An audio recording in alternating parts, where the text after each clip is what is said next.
ഒരാള് സിമെന്റ് കച്ചവടം വഴി $25 ബില്യൺ വെറുത്തുള്ള ബിസിനസ് ബിൽഡ് ചെയ്തെന്ന് ഞാൻ പറഞ്ഞാലോ?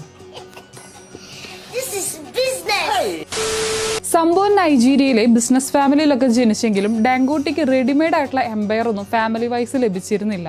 ബേസിക് ഗുഡ്സ് ആയ ഷുഗർ, റൈസ്, സിമെന്റ് ഇതിന്റെയൊക്കെ കുട്ടി ട്രേഡിംഗ് ആയിരുന്നു ആൾക്ക്. ബട്ട് ട്രേഡിംഗിൽ നിന്ന് ആൾ ഈ സെയിം സംഭവങ്ങൾ മാനുഫാക്ചർ ചെയ്തു തുടങ്ങി. അവിടെയാണ് ആളുടെ തലവര ശരിക്കും മാറിയത്. പക്ഷേ ഈ ഫാക്ടറീസ് ഒക്കെ ബിൽഡ് ആക്കാൻ ഒരുപാട് ഹ്യൂജ് എമൗണ്ട്സ് ഒക്കെ ആൾ ലോൺ എടുത്തിരുന്നു. ബില്യൺസ് വരെ റിസ്കിലായിരുന്ന ഒരു ടൈം ഉണ്ടായിരുന്നു. പക്ഷെ ആൾക്ക് നല്ല കോൺഫിഡൻസ് ആയിരുന്നു. ബിക്കോസ് ഈ ആഫ്രിക്കൻ കൺട്രീസ് ഒക്കെ സിമെന്റിന് വേണ്ടി മറ്റു രാജ്യങ്ങളാണ് ഡിപ്പെൻഡ് ചെയ്തിരുന്നത്. ആ ഒരു ഗ്യാപ്പിലാണ് ആള് കയറി കളിച്ചത്. സോ ആ ഫീൽഡിൽ മൊത്തം ചെയ്യാനാണ് ആള് കൺട്രോൾ ആക്കിയത്. സ്വന്തമായിട്ടുള്ള ഫാക്ടറീസ്, സ്വന്തമായിട്ടുള്ള ട്രക്സ്, സ്വന്തമായിട്ടുള്ള ലോജിസ്റ്റിക്സ്, അങ്ങനെയൊക്കെ. ഇന്ന് ഡാങ്കോട്ടെ സിമെന്റ് 50 മില്യൺ ടൺസിൽ കൂടുതലാണ് ആഫ്രിക്കയിൽ പ്രൊഡ്യൂസ് ചെയ്യുന്നത്. ആൻഡ് ദ ബെസ്റ്റ് പാർട്ട്, ആളാണ് ആഫ്രിക്കയിലെ തന്നെ റിച്ചസ്റ്റ് മാൻ.